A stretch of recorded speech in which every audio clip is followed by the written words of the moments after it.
Hey guys, this is Mark with MHTalerts.com, and today is October 19th, 2013, and this is an update for Super Typhoon Francisco. We're watching Japan very close. We got, in fact, two systems, one right behind it, and this looks like this could be a dangerous situation with Super Typhoon Francisco and this new low system right behind it, folks. It looks very close and it looks very dangerous, so I'm going to keep watch on it.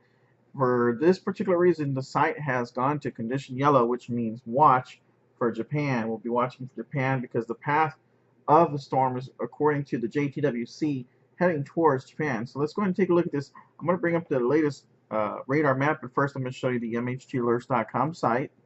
Here is the MHTalerts.com site where we're on condition yellow, and I'm still working with the mobile device link, so just stay cool with that.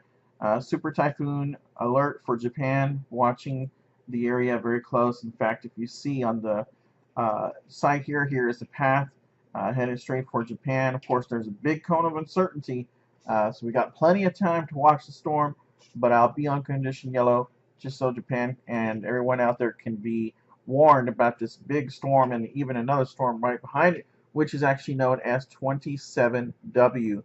I'll be watching that very, very close over the next couple of days to see if it has any impact with Typhoon Francisco. So this is the latest update from the JTWC from Super Typhoon Francisco. This is brought to you by the tropicalblogspot.com. I'll post the link in the description of the video below. It says warning number 16 from the JTWC at 2100 GMT. Position is 17.4 degrees north and 138.4 degrees east. The location is 803 miles southeast of Kadena Air Force Base, Okinawa, Japan. 250 degrees west-northwest at 7 knots is the movement. And the maximum sustained winds are 140 knots gusting to 170 knots. That's why they're considering this to be a super typhoon. And of course, there's no telling what could happen once the other 27W gets close by. We'll watch that very close, and I'll show you this on the radar in just a moment. The threatened landmass continues to be Japan. Maximum significant wave height feet is 59 feet. The next warning from the JTWC is at 300 GMT. It says here Francisco is intensifying whilst moving northwest and will peak 145 knots within the next 12 hours. A weakening trend will commence as the cyclone veers north upon approaching Japan, eventually veering northeast and becoming an extratropical. So I'll be watching that very close because it could be good news that this could be dropping in size only because of 27W. So let's take a look at the latest radars here by clicking here for the latest radar animations.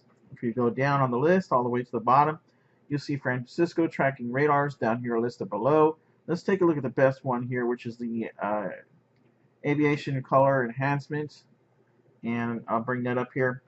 You'll see this. In fact, you know what? Let me go to the other one real quick.